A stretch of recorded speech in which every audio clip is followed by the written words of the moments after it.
باد خدا مرتبہ آپ کا درود و سلام آپ پر، درود و سلام آپ پر۔ بہت ہی بابرکت مجلس ہے آج کی، جلسے سیرت النبی صلی اللہ علیہ وسلم کے عنوان سے منعقد ہو رہی ہے۔ عظیم الشان خیر و برکت کے حامل اجلاس کے اندر ہم اپنے تمام حاضرین کا بھی، معزز مہمانان کرام کا بھی، حضرات علماء کرام کا بھی اور اسٹیج پر رونق افروز تمام حضرات کا شکریہ ادا کرتے ہیں، اور سارے ہمارے بزرگان دین، ہمارے دانشوران قوم ملت تشریف فرمائے۔ میں ہر ایک کا نام لے کر کے شکریہ نہیں ادا کر سکتا، اس لیے مجموعی طور پر سبھی حضرات کی طرف سے اجمالی طور پر شکریہ ادا کرتا ہوں اور دعا کرتا ہوں کہ اللہ تعالیٰ ان کی آمد کو قبول فرمائے۔ ہمارے معزز مہمان مکرم خطیب بے مثال حضرت مولانا محمد صادق صاحب قاسمی مولوی دامت برکاتہم تشریف فرما ہیں۔ میں ادب سے درخواست کرتا ہوں حضرت والا سے کہ تشریف لائیں اور جلسے سیرت النبی صلی اللہ علیہ وسلم کے اندر اپنے بیش قیمت مواعظ سے ہم سب کو مستفیض فرمائیں۔ حضرت مولانا محمد صادق صاحب قاسمی مولوی دامت برکاتہم، استاذ فقہ و تفسیر مدرسہ عربیہ رحمانیہ ولید پور۔ اللہ رب العزت نے حضرت کو بے پناہ صلاحیتوں سے نوازا ہے، ہم نے ان کے خطاب کو بھی سنا ہے، آپ حضرات بھی ان کو سماعت فرمائیں۔ السلام علیکم ورحمۃ اللہ وبرکاتہ۔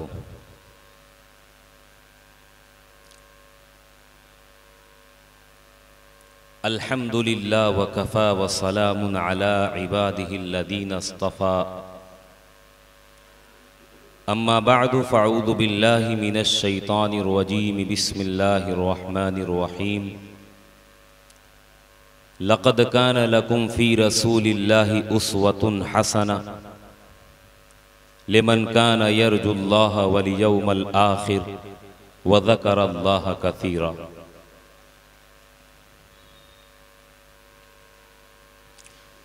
مجھے عشق ہے تیری ذات سے، میری بات ہے تیری بات سے۔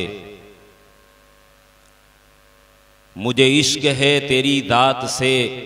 میری بات ہے تیری بات سے۔ مجھے اپنے در سے نواز دے انعام کی سوغات سے۔ تو رحیم ہے، تو کریم ہے، تو علیم ہے، تو حلیم ہے۔ تیری حمد لا حد منتہا، تیری ذات بالا صفات سے۔ میں صغیر ہوں تو کبیر ہے، میں غریب ہوں تو امیر ہے۔ میرا اور نہیں کوئی آسرا، مجھے تو بچا آفات سے۔ مجھ مطیع کی ہے یہ آرزو، میرے تن کی ہے یہ جستجو۔ ہو جب بھی کوئی گفتگو، کروں ابتدا تیری ذات سے۔ اس مالک کے نام سے ابتدا جس کے انعامات کی کوئی انتہا نہیں، جس کے احسانات اور انعامات آسمان کے ستاروں سے بھی زیادہ ہے، درخت کے پتوں سے بھی زیادہ ہے، آسمان سے برسنے والے بارش کے قطروں سے بھی زیادہ ہے، کہ اگر کوئی انہیں شمار کرنا چاہے تو ناممکن۔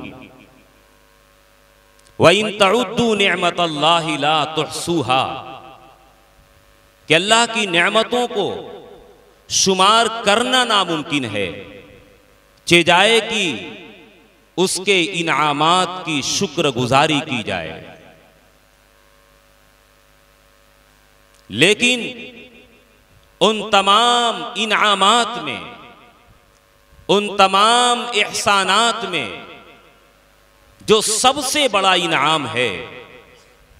جو سب سے بڑی نعمت ہے، جس نعمت کے عطا فرمانے پہ اللہ رب العزت نے یہ فرمایا کہ میں نے احسان کیا، ہزاروں کروڑوں اور لاکھوں نعمتوں پہ اس رب کریم نے یہ نہ فرمایا کہ میں نے تم پر احسان کیا ہے،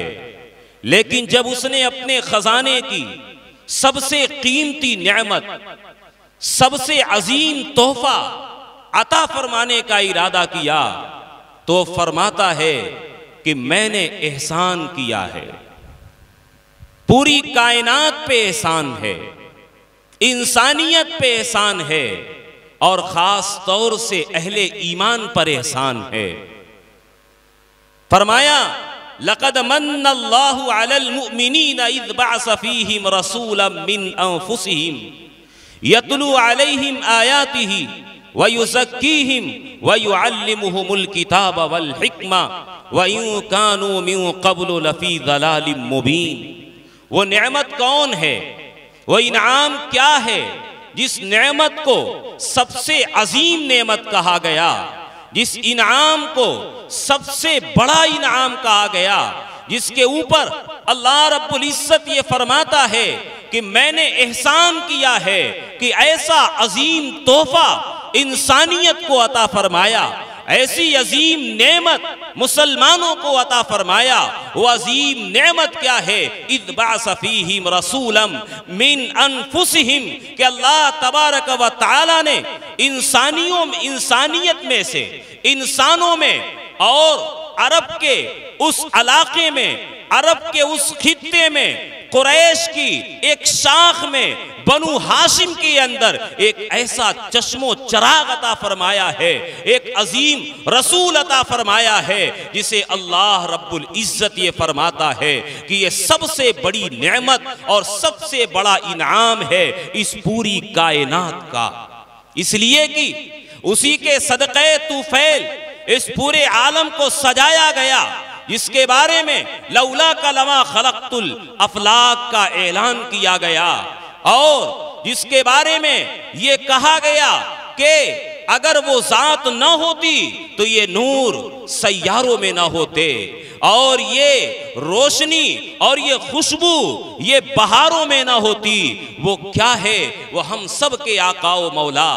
امام الانبیاء خاتم النبیین حضرت محمد صلی اللہ علیہ وسلم کی ذات گرامی ہے۔ اور کیوں نہ وہ ہستی اس کائنات کی سب سے عظیم ہستی ہو کہ جس کا تذکرہ اللہ رب العزت نے قرآن کریم کے اندر جا بجا فرمایا ہے، جس کا اخلاق پورا قرآن ہے۔ حضرات صحابہ نے اماں عائشہ صدیقہ رضی اللہ تعالیٰ عنہ سے پوچھا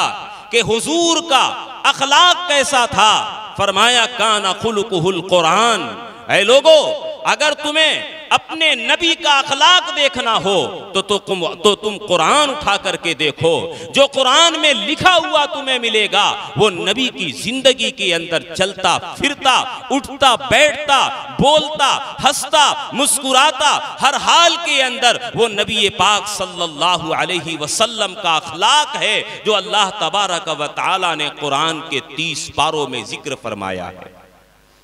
اور یہ ہم سب کا ایمان ہے کہ اللہ رب العزت نے اپنے نبی کو وہ مقام عطا فرمایا ہے کہ ہر طریقے سے قرآن کریم میں اپنے محبوب کا تذکرہ کرتا ہے، وَرَفَعْنَا لَكَ ذِكْرَكَ کا اعلان کر کے آپ کے آوازیں کو بلند کرنے والا اور وہ مقام عطا فرمانے والا کہ اللہ تبارک و تعالی جہاں جہاں اس کائنات میں اس رب کی ربوبیت کا اعلان ہوتا ہے تو اس کے محبوب کی محبوبیت کا بھی اعلان ہوتا ہے۔ کلمے میں بھی، نماز میں بھی، اذان میں بھی، ہر جگہ اللہ تبارک و تعالی نے اپنے حبیب کا تذکرہ کیا ہے، اپنے حبیب کا ذکر فرمایا ہے۔ آپ صلی اللہ علیہ وسلم کے مقام و مرتبہ کو ایک شاعر نے یوں ذکر کرتے ہوئے فرمایا ہے کہ مجھے کیا علم کیا تم ہو، خدا جانے کی کیا تم ہو، مجھے کیا علم کیا تم ہو، خدا جانے کی کیا تم ہو، بس اتنا جانتا ہوں محترم بادس خدا تم ہو، جہاں کی ابتدا تم ہو، جہاں کی انتہا تم ہو، زمانہ جانتا ہے صاحب لولا لما تم ہو، اور فصاحت کو تحیر ہے، بلاغت کو پریشانی کہ لفظوں سے بہت بالا جناب مصطفیٰ تم ہو۔ یعنی اس عظیم ہستی کی اگر تعریف کی جائے، اس کے مناقب کو، اس کی عظمت کو، اس کی تقدیس کو اگر بیان کیا جائے تو الفاظ ختم ہو جائیں گے۔ بیان کرنے والے کی بیان بیان کرنے والے کی زبان خشک ہو جائے گی، مضمون ختم ہو جائیں گے، لیکن اس کی تعریف اور اس کے اوصاف کا حق ادا نہیں کیا جا سکتا ہے۔ ایک شاعر نے نبی پاک صلی اللہ علیہ وسلم کے اوصاف و کمالات کو 40,000 اشعار کے اندر بیان کیا، اور آخر کے اندر جو شعر کہتا ہے، جس کا ایک اردو شاعر نے اس کی ترجمانی کرتے ہوئے اس انداز میں ذکر فرمایا ہے کہ تھکی ہے فکر رساں مد ابھی باقی ہے، تھکی ہے فکر رساں مد ابھی باقی ہے، ورق تمام ہوا مد ابھی باقی ہے، یعنی پوری زندگی بھر لکھتا رہا، مد ابھی باقی ہے۔ پوری زندگی نبی پاک صلی اللہ علیہ وسلم کے کمالات کا، ان کی صفات کا، ان کے مناقب کا، ان کی عظمت اور تقدیس کا تذکرہ کرتا رہا، لیکن زندگی ختم ہو گئی، اوراق ختم ہو گئے، قلم کی سیاہیاں خشک ہو گئی، لیکن اس نبی کے اوصاف و کمالات کو مکمل طور پہ نہیں بیان کیا جا سکا۔ اور اسی طریقے سے تا قیامت پوری دنیا میں اس نبی معظم کا، اس خاتم الانبیاء کا، اس امام الانبیاء کا تذکرہ ہر لمحہ، ہر آن، ہر سیکنڈ ہوتا رہے گا۔ چنانچہ سائنسدانوں کا یہ نظریہ ہے کہ دنیا کے کسی نہ کسی خطے کے اندر، اگر خشکی میں نہیں تو بحر و بر کے اندر، بارش کے قطرات ہمیشہ آسمان سے پڑتے رہتے ہیں۔ جس دن وہ بارش ہونی بند ہو جائے گی، دنیا کا وہ آخری دن ہوگا۔ لیکن ہم اہل ایمان کا یہ ایمان ہے، یہ یقین ہے کہ اس دنیا کے اندر حضرت نبی عربی محمد مصطفیٰ صلی اللہ علیہ وسلم کا تذکرہ اور ان کا ذکر خیر پوری دنیا میں کہیں نہ کہیں ہر لمحہ ہوتا رہتا ہے۔ جس دن نبی کا تذکرہ بند ہو جائے گا، یہ کائنات کا آخری دن ہوگا۔ اس کائنات کے نظام کو نیست و نابود کر دیا جائے گا، یہ دنیا باقی نہیں رہے گی جس دن حضرت نبی کریم صلی اللہ علیہ وسلم کا تذکرہ ختم ہو جائے۔ آج کی یہ خوبصورت مجلس اسی مدنی کریم صلی اللہ علیہ وسلم کی ذات گرامی کا تذکرہ کرنے کے لیے، سننے اور سنانے کے لیے، اپنے ایمان میں تازگی پیدا کرنے کے لیے منعقد کی گئی ہے کہ ان کے عشق و محبت کی داستان ذکر کی جائے، ان کے عشق و محبت کے واقعات سنیں اور سنائے جائیں، اور اپنے دلوں کے اندر اس عظیم ذات کی محبت کو اور زیادہ نکھارنے کی کوشش کی جائے۔ اللہ تبارک و تعالی نے جس طرح اپنے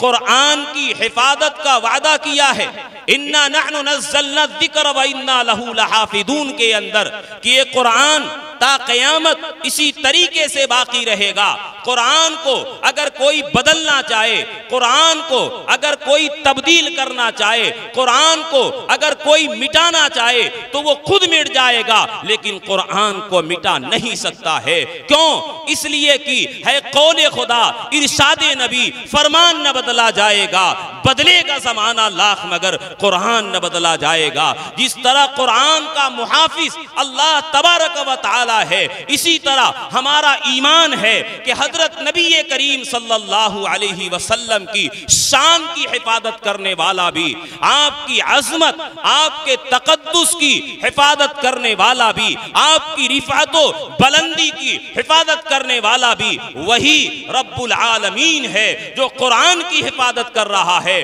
وہی اپنے نبی کی شان کی حفاظت کر رہا ہے۔ چنانچہ اگر کوئی نبی کی شان کو گھٹانا چاہے، نبی کی شان کو مٹانا چاہے، وہ خود مٹ جائے گا، لیکن اس کی شان نہیں مٹ سکتی ہے۔ کیوں؟ اس لیے کہ مٹ گئے، مٹتے ہیں، مٹ جائیں گے، مٹ گئے، مٹتے ہیں، مٹ جائیں گے، آدھا تیرے، نہ گھٹا ہے نہ گھٹے گا کبھی چرچا تیرا چرچا یعنی اللہ کے حبیب کا چرچا اس کائنات میں اسی طریقے سے ہوتا رہے گا۔ لہٰذا اگر کوئی دور نبوت کے اندر نبی کی شان میں انگلیاں اٹھانے کی اگر اس نے جرات کی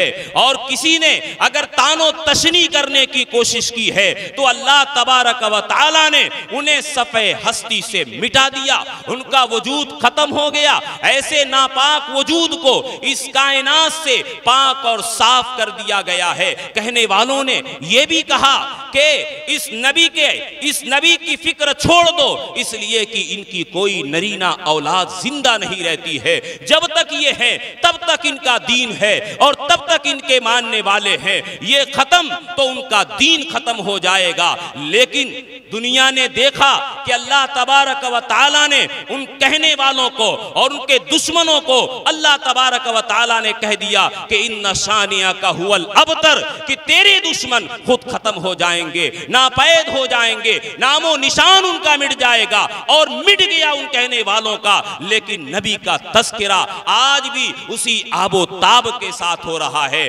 اور آج یہ جو عظیم الشان مجلس منعقد کی گئی ہے، آج جو ہم نے اور آپ نے اپنے گھروں کو چھوڑا ہے، اپنے راحت و آرام کو چھوڑا ہے، یہ قربانیاں دے کر کے یہاں جو ہم بیٹھے ہوئے ہیں، بس صرف اور صرف اسی نبی کی محبت میں ہم بیٹھے ہوئے ہیں، اسی نبی کی محبت میں ہم اپنے گھروں سے نکل کر کے یہاں پر مجتمع ہیں۔ لہذا آج بھی دنیا یاد رکھے کہ اگر نبی کی عظمت پر اگر وہ کیچڑ اچھالنے کی کوشش کرے گی، اگر نبی کی ناموس پر اگر وہ کیچڑ اچھالنے کی کوشش کرے گی، وہ نبی کی ناموس پر کیچڑ اچھالنے والے، وہ رسالت کی توہین کرنے والے، وہ اہانت رسول کرنے والے مٹ جائیں گے، ختم ہو جائیں گے، ہلاک و برباد ہو جائیں گے۔ لیکن نبی کی شان میں، ان کی عظمت میں، ان کی برتری میں ذرہ برابر بھی کوئی کمی نہیں ہوگی۔ آج ہم دیکھیں کہ جن حالات سے پوری امت مسلمہ دو چار ہے، یہ انتہائی سنگین حالات ہیں۔ آج امت مسلمہ جس موڑ پہ کھڑی ہوئی ہے وہ انتہائی خطرناک موڑ ہے، وہ انتہائی دشوار گزار حالات ہیں۔ اس سے پہلے ایسے سنگین اور ایسے دشوار حالات نہیں آئے تھے جن حالات سے ہم اور آپ دو چار ہیں۔ لیکن ایسے بدترین حالات میں ایک طرف ہم امت مسلمہ کے اوپر نظر ڈالتے ہیں کہ ہمارا خود آپس میں اتحاد و اتفاق نہیں ہے، ہمارا خود آپس میں اختلاف ہے، ہماری صفوں میں انتشار ہے، ایک دوسرے کے خلاف بیان بازیاں ہو رہی ہے، ایک دوسرے کو زیر کرنے کی کوشش کی جا رہی ہے، ایک دوسرے کو نیچا دکھانے کی کوشش کی جا رہی ہے۔ وہیں پہ دوسری طرف اسلام دشمن طاقتیں، دجالی طاقتیں، شیطانی طاقتیں آج پوری دنیا کے اندر الکفر ملت واحدہ کے ضابطے کے تحت وہ متحد ہو کر کے مسلمانوں کو اس دنیا سے ختم کرنے کی کوشش کے اندر ہیں، اس دنیا سے مسلمانوں کا وجود مٹانے کی فکر میں ہیں۔ چنانچہ آپ دیکھیں کہ دشمنان اسلام نے ایک منصوبہ بندی کے تحت کس طرح اسلام کے قصر کے اوپر یلغار کر رکھی ہے، وہ کہاں حملہ کر رہے ہیں، وہ کس طریقے سے ہمارے دلوں میں اس نبی کی محبت کا جو جذبہ ہے، اللہ کی وحدانیت کا جو یقین ہے، وہ ہمارے دلوں سے سلب کرنا چاہتے ہیں، ہمارا ایمان وہ سلب کرنا چاہتے ہیں۔ آپ دیکھیں ایک طرف خاص طور سے ہمارے اس ملک کے اندر کچھ شر پسند عناصر، کچھ اسلام دشمن طاقتیں منظم طریقے سے ہماری اپنی نوجوان لڑکیوں کے ایمان کو سلب کرنے کی فکر میں ہیں اور انہیں وہ نشانہ بنا رہے ہیں۔ آج دیکھیں کبھی ہمارے خواب و خیال کے اندر بھی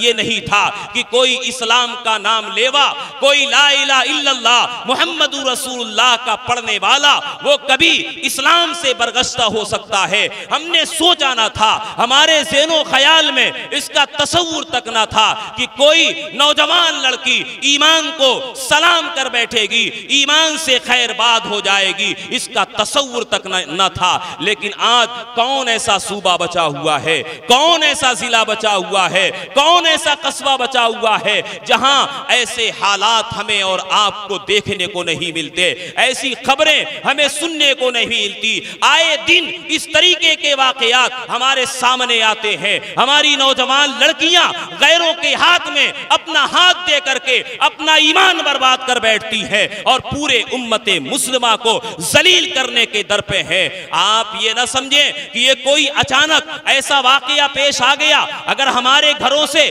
ہمارے محلے سے، ہمارے علاقے سے اگر کوئی نوجوان لڑکی کسی غیر مسلم کے ساتھ اگر رائے فرار اختیار کر رہی ہے تو ایسا نہیں ہے کہ یہ چیز اچانک پیدا ہو گئی، یہ غیروں کی طرف سے یہ منصوبہ بند سازش کے تحت کیا جا رہا ہے، یہ ان کی تنظیموں کی طرف سے انہیں لالچ دے کر کے، لاکھوں روپے کا انعام کا لالچ دے کر کے یہ چیزیں کرائی جا رہی ہے۔ یہ کیا ہے؟ ایسے سنگین حالات سے آج امت مسلمہ دو چار ہے۔ اسی کے ساتھ ساتھ آئے دن اس ملک کے اندر توہین رسالت کے واقعات آئے دن پیش آتے رہتے ہیں۔ اور دیکھیں اسلام دشمن طاقتیں وہ کہیں بھی بیان بازی کر کے نبی کی شان میں گستاخی کر کے وہ راتوں رات پورے ملک کے اندر مشہور ہو جاتا ہے۔ لیکن اس کے باوجود بھی ایسی گستاخی کرنے والوں کو اور ایسی توہین کرنے والوں کو حکومت پناہ دیے ہوئے ہے۔ لوگ احتجاج کر رہے ہیں،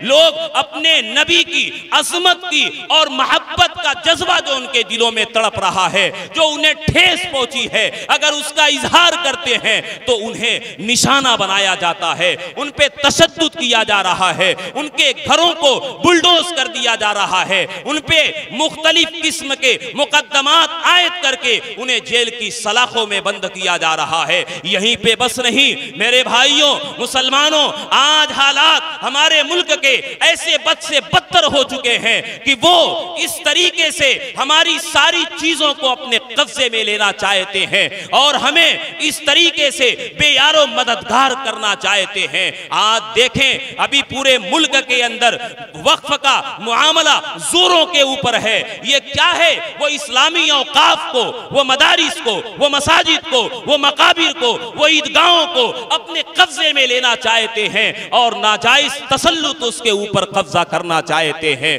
اور یہ حالات جو آج ہمارے سامنے ہیں، اللہ تبارک و تعالیٰ نے اور اللہ کے پیارے نبی نے ہمیں ایسا نہیں ہے کہ بے یار و مددگار چھوڑا ہے۔ ہماری رہنمائی کے لیے، ہماری رہبری کے لیے اللہ تبارک و تعالیٰ نے اپنے حبیب کو وہ آخری کلام عطا فرمایا تھا، جس کلام کے اندر ان ساری بیماریوں کا حل موجود ہے، ان حالات کے سارے درد کا درما موجود ہے۔ لیکن ہم نے قرآن کو بالائے طاق رکھ دیا، قرآن کو پڑھنا چھوڑ دیا، قرآن میں تدبر کرنا چھوڑ دیا، قرآنی تعلیمات کے اوپر عمل کرنا چھوڑ دیا۔ آپ دیکھیں اللہ تبارک و تعالی ایک جگہ ارشاد فرماتا ہے وَلَتُبْلَوُنَّ فِي أَمْوَالِكُمْ وَأَنفُسِكُمْ وَلَتَسْمَعُنَّ مِنَ الَّذِينَ أُوتُوا الْكِتَابَ مِنْ قَبْلِكُمْ وَمِنَ الَّذِينَ أَشْرَكُوا أَذًى كَثِيرًا وَإِن تَتَّقُوا وَتَصْبِرُوا فَإِنَّ ذَلِكَ مِنْ عَزْمِ الْأُمُورِ۔ فرمایا رب کائنات نے کہ لوگو سنو، اگر تم نے ایمان کا کلمہ پڑھا ہے، اگر تم نے محمد عربی صلی اللہ علیہ وسلم کی غلامی کی حامی بری ہے تو پھر یاد رکھو تمہارے ایمان کا جائزہ لیا جائے گا، امتحان لیا جائے گا، تمہارے مال کا بھی امتحان لیا جائے گا، تمہاری جان کا بھی امتحان لیا جائے گا۔ اور سنو حالات ایسے سنگین پیدا ہو جائیں گے کہ تم اہل کتاب کی طرف سے، کبھی یہودیوں کی طرف سے، کبھی نصرانیوں کی طرف سے، کبھی مشرکین کی طرف سے تمہیں ایسے حالات اور ایسے اذیتناک اور ایسی تکلیف دہ باتیں سننے کو ملیں گی کہ جس سے تمہارے جذبات بھڑک اٹھیں گے۔ لیکن اے لوگوں، اگر تمہارے ساتھ ایسے معاملات پیش آئیں تو تم کیا کرو گے؟ قرآن ہماری رہبری کرتا ہے، قرآن ہماری رہنمائی رہنمائی کرتا ہے کہ وَإِن تَصْبِرُوا وَتَتَّقُوا فَإِنَّ ذَلِكَ مِنْ عَزْمِ الْأُمُورِ۔ سنو، ایسے موقع پہ تمہیں دو کام کرنا ہے، ایک تمہیں صبر کا دامن مضبوطی کے ساتھ پکڑنا ہوگا، اور دوسرے اللہ کا تقوی، اللہ کا خوف اور خشیت الہی اپنے دلوں کے اندر پیدا کرنی ہوگی۔ یہ دو چیزیں اگر تم نے اختیار کر لی تو یاد رکھو تمہیں ان حالات سے نجات مل سکتی ہے، اور یہ کام معمولی کام نہیں ہے۔ فَإِنَّ ذَلِكَ مِنْ عَزْمِ الْأُمُورِ، یہ بڑا ہمت کا کام ہے، یہ بڑا دل گردے کا کام ہے۔ اللہ تبارک و تعالیٰ نے یہ دو چیزیں جو ہمیں عطا فرمائی ہے، نمبر ایک صبر کی تلقین کی، نمبر دو تقوی اختیار کرنے کا حکم دیا گیا ہے۔ اگر یہ دو چیزیں امت نے اختیار کی ہے تو اللہ کی نصرت اہل ایمان کے ساتھ رہی ہے، اللہ کی مدد مسلمانوں کے ساتھ رہی ہے۔ اور جب صبر میں کمی آئی ہے، جب تقوی کو ہم نے پسے پشت ڈال دیا ہے، تو ہم حالات میں گر گئے، ہم آزمائش میں گر گئے، ہم مصیبتوں کا شکار ہوئے۔ آئیے میں آپ کو قرآن کے حوالے سے ایک دوسری جگہ ایسے دو واقعات آپ کو دکھاتا ہوں جس میں ایک جماعت نے اگر صبر اور تقوی کے دامن کو مضبوطی کے ساتھ پکڑا ہے تو اللہ کی کھلی ہوئی مدد انہوں نے اپنی آنکھوں سے دیکھی ہے، اور ذرا سی اس میں کمی آئی ہے تو حضرات ایمان والوں کو اللہ رب العزت نے امتحان اور آزمائش کے اندر مبتلا کیا۔ اللہ تعالیٰ نے ایک دوسری جگہ ارشاد فرمایا کہ وَإِن تَصْبِرُوا وَتَتَّقُوا اللَّهَ لَا يَضُرُّكُمْ كَيْدُهُمْ شَيْئًا إِنَّ اللَّهَ بِمَا يَعْمَلُونَ مُحِيطٌ۔ کہ اے لوگو، اگر تم صبر کرو گے اور تقوی اختیار کرو گے، اللہ کا ڈر اور خوف تمہارے دلوں کے اندر اگر ہوگا، لا يَضُرُّكُمْ كَيْدُهُمْ شَيْئًا، تو یہ کفار و مشرکین، یہ یہود و نصارہ لاکھ تمہارے خلاف سازشیں کرتے رہیں، لاکھ تمہارے خلاف منصوبہ بندی کرتے رہیں، ان کی سازشوں سے تمہیں کچھ نقصان پہنچنے والا نہیں ہے، ان کی سازشیں تمہارا کچھ نہیں بگاڑ سکتی ہیں۔ اگر ان دو چیزوں کو تم نے مضبوطی کے ساتھ تھاما تو اللہ کی مدد تمہارے ساتھ رہے گی۔ اللہ تبارک و تعالیٰ نے یہ آیت جہاں ذکر فرمائی ہے اس کے آگے دو واقعات ذکر فرمائے، ایک غزوہ بدر کا واقعہ ذکر کیا ہے اور دوسرا غزوہ احد کا واقعہ ذکر کیا ہے، کہ اللہ تبارک و تعالیٰ نے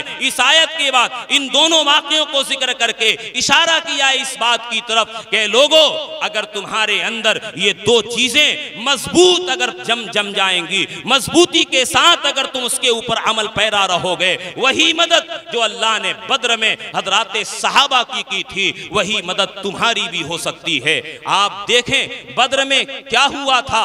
بدر میں سن 2 ہجری کا واقعہ، نبی پاک صلی اللہ علیہ وسلم کو اطلاع دی گئی کہ ابو سفیان ایک تجارتی قافلہ لے کر کے ملک شام سے واپس آ رہے ہیں، اور اس میں 262 کلو گرام سونے کی مالیت کے بقدر اس میں مال موجود تھا۔ آج صلی اللہ علیہ وسلم نے مدینے میں اعلان کیا، اے لوگو چلو، دشمنوں کا ایک قافلہ، تجارتی قافلہ کثیر اور خطیر مال اور رقم لے کر کے وہ واپس آ رہا ہے، جن کی نیت یہ ہے، جن کا منشا یہ ہے، جن کا مقصد یہ ہے کہ اس مال کے ذریعے سے وہ ہتھیار تیار کریں گے، وہ فوج جمع کریں گے اور ایک فوج اکٹھی کر کے مدینے کے اوپر وہ حملہ کرنے والے ہیں۔ اس لیے اس سے پہلے ہی ہم اس قافلے کے اوپر حملہ کر کے ان کی معیشت کو اور ان کی طاقت کو کمزور کر دیں۔ رسول اللہ صلی اللہ علیہ وسلم کے اعلان پہ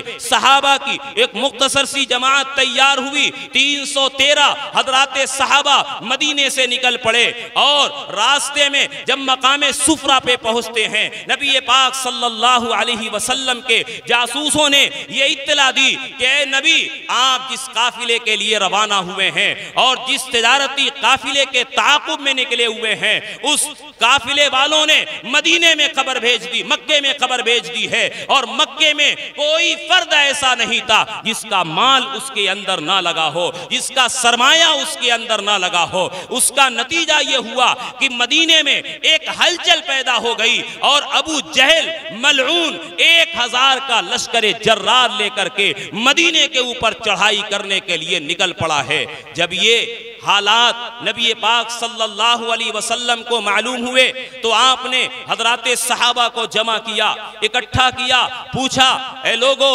تمہاری کیا رائے ہے؟ ہم ایک مختصر سے تجارتی قافلے کے تعاقب میں نکلے ہوئے تھے، لیکن ہمیں معلوم ہوا کہ دشمنوں کا ایک لشکر جرار جو 1000 فوج کے اوپر مشتمل ہے وہ ہمارے تعاقب کے اندر اور ہم سے لڑنے کے لیے آ رہا ہے، کیا ہونا چاہیے؟ آپ ذرا اندازہ کریں وہ بدر کا مارکا جس میں صحابہ کے پاس فقط 70 اونٹ تھے، 2 گھوڑے تھے، سب کے پاس تلوار بھی نہیں تھی، بڑے مختصر ساز و سامان کے ساتھ صحابہ کی یہ جماعت نکلی تھی۔ لیکن جب آپ نے حضرات صحابہ سے مشورہ لیا، انہوں نے اپنی فدائیت کا اور اس کے نبوت کا ایسا انہوں نے اپنی مثال قائم کی ہے کہ رہتی دنیا تک ایسی فدائیت نہ کبھی دیکھی گئی ہے اور نہ کبھی دیکھی جا سکتی ہے۔ سیدنا ابوبکر صدیق رضی اللہ تعالیٰ عنہ کھڑے ہوئے، عرض کیا کہ اللہ کے رسول آپ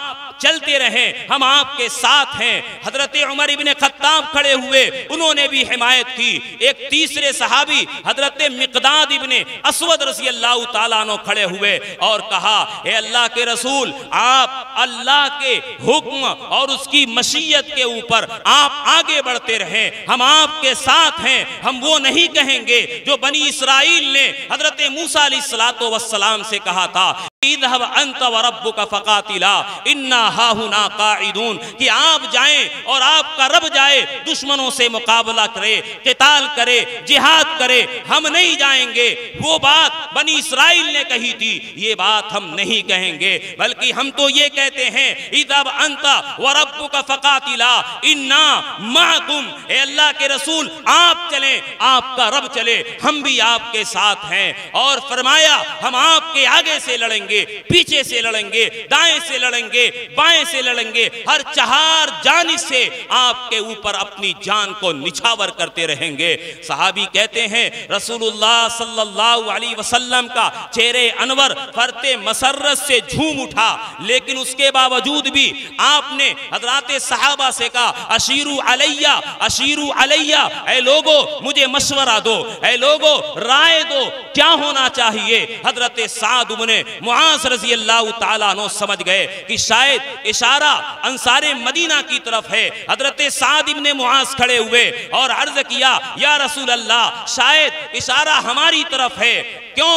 اس لیے کہ جس وقت بیعت عقبہ ہوئی تھی اس میں انصار مدینہ سے اس بات پر بیعت ہوئی تھی کہ اگر مدینے میں رہتے ہوئے اگر کوئی دشمن حملہ کرے گا تو ہم ساتھ دیں گے، اور یہ بدر کا مارکا مدینے کے باہر ہو رہا تھا، اس لیے آپ نے خاص طور سے انصار مدینہ کی رائے معلوم کی۔ حضرت سعد ابن معاذ رضی اللہ تعالیٰ عنہ نے اس وقت جو انصار مدینہ کی ترجمانی کی تھی اور اس وقت جو صحابہ کے جذبات کو اپنے الفاظ کے اندر پیرو کر کے اللہ کے رسول کی خدمت میں پیش کیا تھا، آج بھی وہ سیرت کی اور تاریخ کی کتابوں میں محفوظ ہیں۔ انہوں نے کہا اے اللہ کے رسول ہم آپ پر ایمان لانے والے ہیں، آپ کی تصدیق کرنے والے ہیں، اللہ نے جو کلام آپ پر اتارا ہے ہمارا اس کے اوپر ایمان ہے۔ اے اللہ کے رسول اگر آپ نکلے تھے تجارتی قافلے کے لیے، لیکن اگر مقابلہ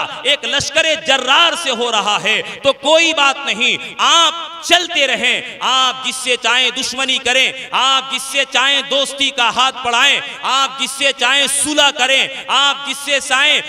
جنگ کا اعلان کر دیں، ہمیں ہر حال میں منظور ہے۔ اے اللہ کے رسول اگر آپ ہمیں حکم دیں تو ہم اپنے گھوڑے کو برق الغماد تک دوڑاتے ہوئے چلیں گے، اگر آپ کا حکم ہو تو ہم سمندر کے اندر چھلانگ لگا دیں گے۔ نبی پاک صلی اللہ علیہ وسلم نے جب حضرت سعد بن معاذ رضی اللہ تعالیٰ عنہ کا یہ جذبہ دیکھا اور یہ حوصلہ دیکھا تو آپ خوش ہو گئے، اور آپ صلی اللہ علیہ وسلم نے ارشاد فرمایا اے میرے صحابہ چلو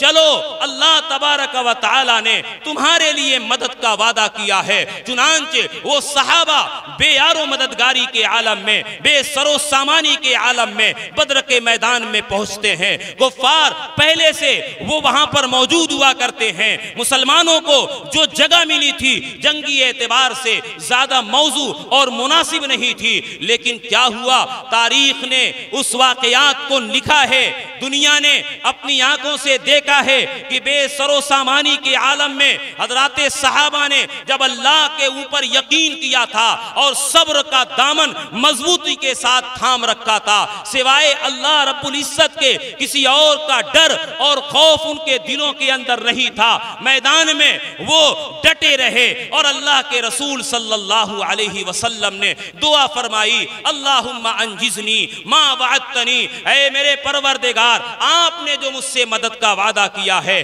آپ اس وعدے کو پورا کر دیجئے۔ اللہم تہلک ہذہ العصابہ لا تعبد فی الارض، اے مولا کریم یہ مٹھی بھر جماعت میں تیرے راستے میں لے کر کے نکلا ہوں، اے خدایا اگر یہ ہلاک ہو گئی، اے خدایا اگر آج یہ ختم ہو گئی تو اس روئے زمین پر پھر تیرا نام لینے والا کوئی نہیں ہوگا، اے اللہ مدد فرما۔ چنانچہ اگلے دن مقابلہ ہوا اور دنیا نے دیکھا کہ یہ 313 آئے تھے، 70 مشرکین کو اپنے ہاتھوں سے انہوں نے ذبح کیا، جس طرح چاہا انہیں کاٹا اور 70 کو بیڑیوں میں جکڑ کر کے وہ مدینے لے کر کے آئے، اور ایسی زبردست ذلت آمیز شکست سے کفار دو چار ہوئے ہیں کہ انہیں سمجھ میں نہیں آتا ہے۔ اللہ تبارک و تعالی فرماتا ہے وَلَقَدْ نَصَرَكُمُ اللَّهُ بِبَدْرٍ وَأَنْتُمْ أَذِلَّةٌ، اللہ کی مدد بدر میں جب اتری تھی، کس وقت؟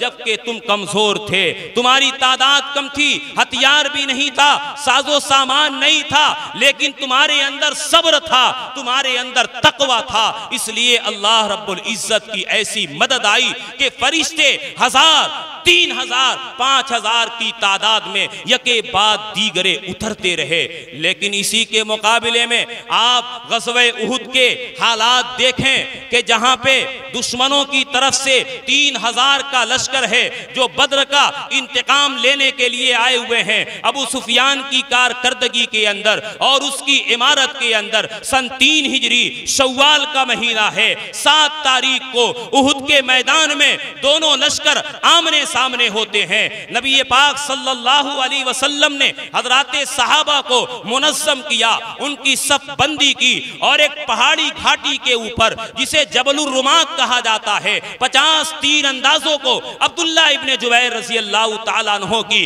عمارت میں متعین کیا اور کہا کہ لا تبرعوا ہاہنا ان نصرنا او غلبنا، یہاں سے ہٹنا نہیں، چاہے ہم مغلوب ہوں چاہے ہم غالب ہوں، کسی حال میں اپنی اس جگہ کو چھوڑنا نہیں۔ اور پھر جب مقابلہ ہوا ہے تو اول وہلے میں صحابہ نے ایسے زبردست طریقے سے اپنی جواں مردی کا اور ہمت کا مظاہرہ کیا کہ تھوڑی ہی دیر کے اندر کفار کی لاشیں زمین پر تڑپتی ہوئی نظر آ رہی ہیں۔ اللہ کے رسول نے حضرات صحابہ میں جہاد کی وہ روح پھونک دی، وہ ہمت، وہ حوصلہ، وہ جذبہ ان کے اندر پھونک دیا۔ ابتداً آقا مدنی صلی اللہ علیہ وسلم نے ایک تلوار کو برہنہ کیا، اسے ہوا میں لہرایا، فرمایا من یاخذ ھذا السیف بحقہ، کون ہے جو اس تلوار کو لے اور اس کا حق ادا کرے؟ ابو بکر و عمر بڑے، عثمان بڑے، دیگر حضرات صحابہ بڑے، لیکن کسی کے حصے میں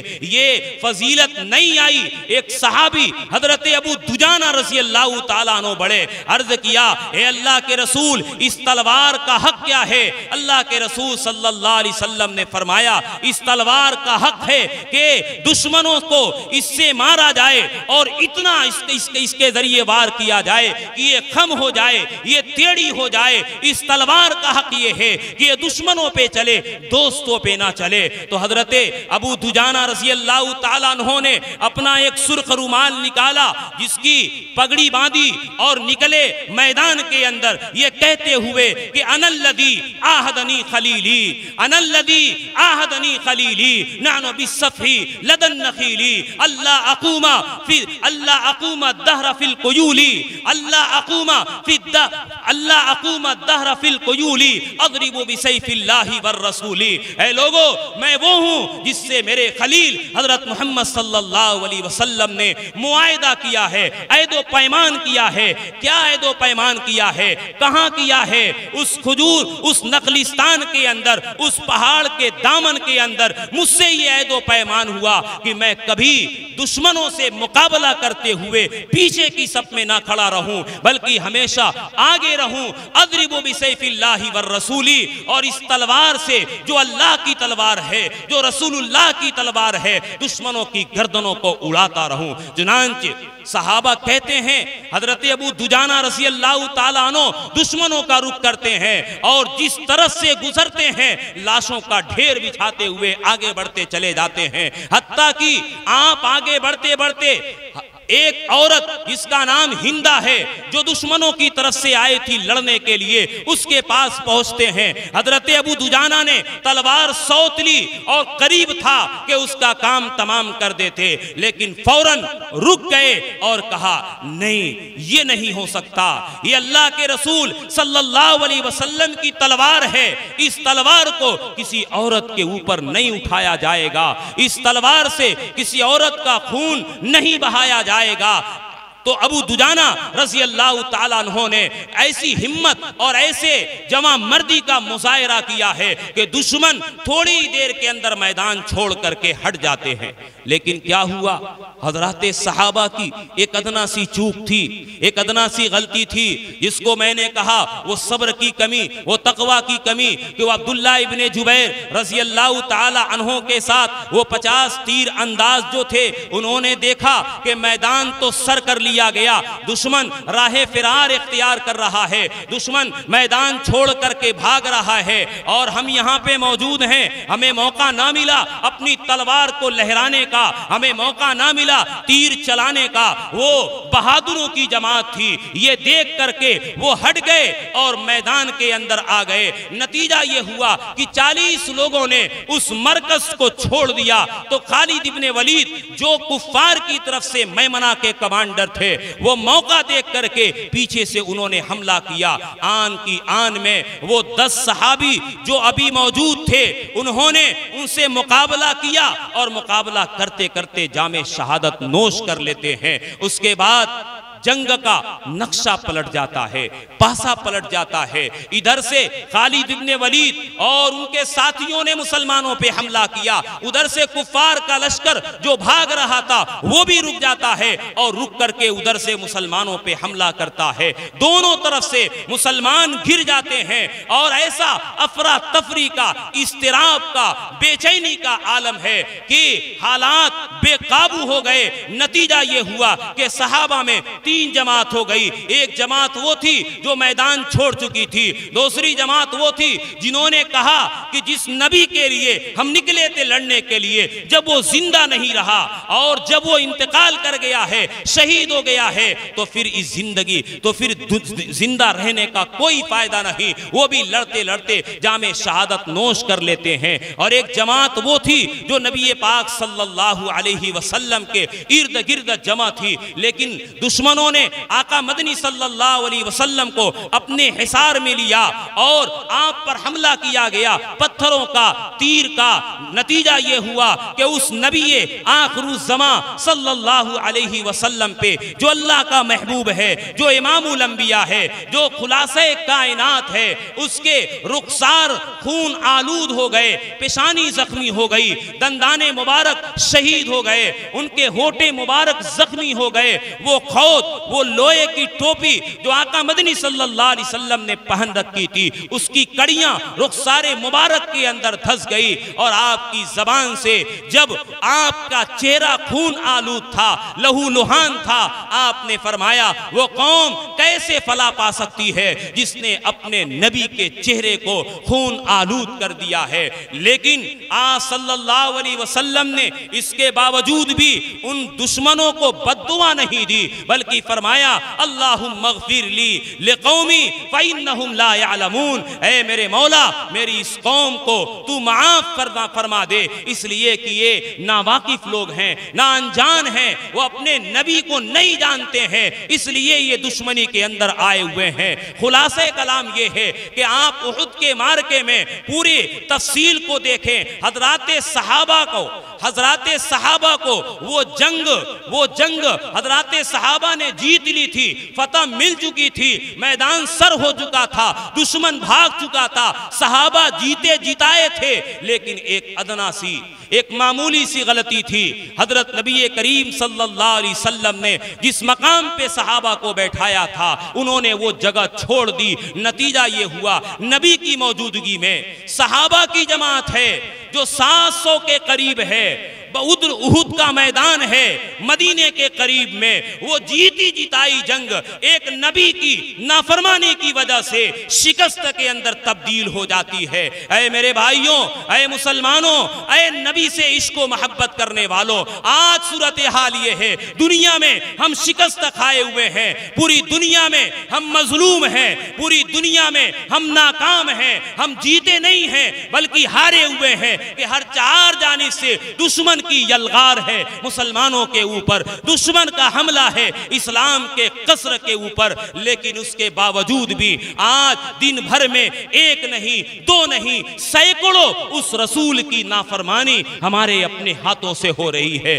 اس نبی کی سنتیں ہم چھوڑ رہے ہیں، اس نبی کا اسوہ، اس نبی کا طریقہ چھوڑ کر کے ہم زندگی گزار رہے ہیں، اور پھر بھی ہم خام خیالی کے اندر مبتلا ہیں کہ اللہ کی مدد آئے گی، اللہ کی نصرت آئے گی۔ کیسے آئے گی؟ صبح سے لے کر کے شام تک، رات کے آخری پہر تک ہماری زندگی گناہوں میں گزر رہی ہے، نافرمانیوں میں گزر رہی ہے، نبی کی سنتوں کا استہزاء اور مذاق بنانے میں گزر رہی ہے، پھر کیسے اس رب کی مدد اور نصرت اترے گی؟ اس لیے اللہ تبارک و تعالی نے فرمایا وَإِن تَصْبِرُوا وَتَتَّقُوا اللَّهَ، تم یہ دو چیزیں اپنے اندر پیدا کرو، ایک صبر پیدا کرو اور ایک تقوی پیدا کرو۔ اور میں یہ بھی وعدے کر دینا چاہتا ہوں کہ صبر کا مطلب صرف یہ نہیں ہوتا کہ کوئی ہمیں مارتا رہے ہم مار کھاتے رہیں، کوئی ظلم کرتا رہے ہم ظلم سہتے رہیں، یہی صرف صبر نہیں ہوتا ہے۔ صبر کی متعدد صورتیں ہوتی ہے،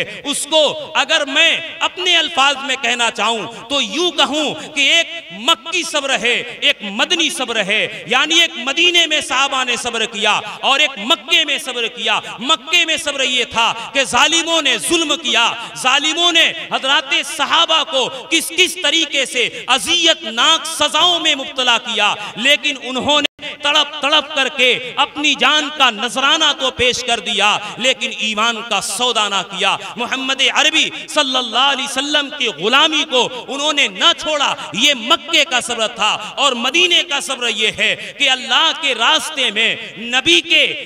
کے تحفظ کے لیے، اسلام کی سربلندی کے لیے میدان کارزار میں دشمنوں کے سامنے ڈٹا رہے، مقابلہ کرتا رہے، حتیٰ کہ اپنے جان کا نذرانہ پیش کر دے، اپنے جسم کے خون کا آخری قطرہ بھی بہا دے، لیکن وہ ہمت نہ ہارے۔ یہ بھی صبر ہے کہ میدان میں ڈٹے رہنا، مقابلہ کرنا، اس کو بھی صبر کہا جاتا ہے۔ اس لیے کہ صبر کہا ہی جاتا حفظ النفس علی ما تکرہو، کہ دل نہ چاہے پھر بھی اس کے خلاف کرنا۔ کون چاہتا ہے؟ کس کا دل چاہتا ہے میدان میں اپنی جان ہتھیلی پہ لے کر کے کافروں سے مقابلہ کرنے کے لیے نکلنے کی طبیعت کس کی چاہتی ہے؟ اس نہ چاہنے کے باوجود بھی، اس ناگواری کے باوجود بھی میدان میں ڈٹے رہنا، یہ مکی بھی صبر ہے، یہ مدنی بھی صبر ہے۔ اس لیے جہاں جیسی ضرورت پڑے گی ہم ویسا صبر کریں گے اور تقوی بھی اختیار کریں گے کہ سوائے اللہ کے ہم اس کائنات میں کسی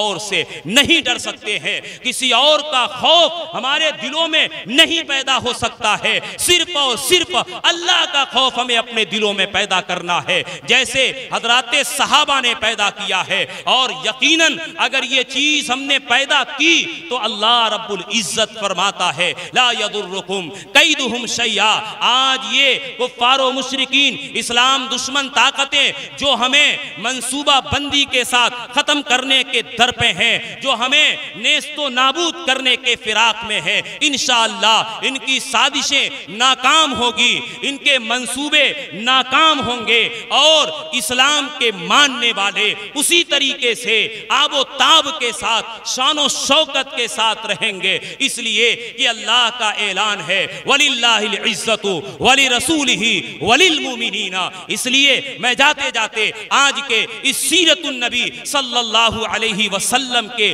خوبصورت اور عظیم الشان اس پروگرام سے آپ کو سیرت کا یہ پیغام دے کر کے جا رہا ہوں کہ آپ آج یہ پیغام لے کر کے جائیں کہ اب ہماری زندگی گزرے گی تو نبی کے طریقے کے مطابق گزرے گی، نبی کی سنت کے مطابق گزرے گی۔ ہمارا جینا بھی نبی کے لیے ہوگا، مرنا بھی نبی کے لیے ہوگا، ہماری خوشی بھی نبی کے طریقے کے مطابق ہوگی، ہماری غمی بھی نبی کے طریقے کے مطابق ہوگی۔ اگر ہماری کسی سے دشمنی ہے تو اللہ اور اس کی رضا کے لیے ہوگی، اگر ہماری کسی سے محبت ہے تو اللہ اور اس کی رضا کے لیے ہوگی۔ اللہ تبارک و تعالی ہمیں نبی پاک صلی اللہ علیہ وسلم سے سچی پکی محبت کرنے کی توفیق عطا فرمائے، اور اسی عشق و محبت کے ساتھ ہمیں اللہ تبارک و تعالی میں اپنے راہ کے اندر قبول فرما لے۔ وآخر دعوانا ان الحمد للہ رب العالمین۔